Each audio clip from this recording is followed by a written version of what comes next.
Writing a business plan for a loan is essential for convincing lenders that your business is financially viable and capable of repaying the loan.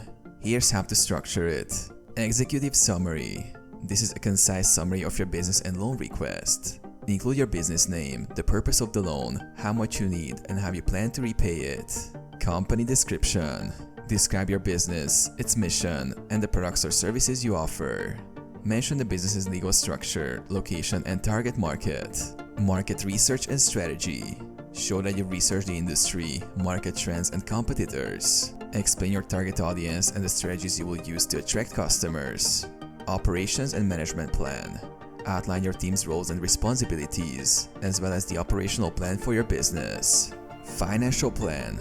Provide financial statements like balance sheets, income statements, and cash flow projections. Include how the loan will be used, how it will contribute to business growth, and repayment terms. Loan request. Clearly state the amount of money you need and the loan term, and explain how it will achieve your business goals.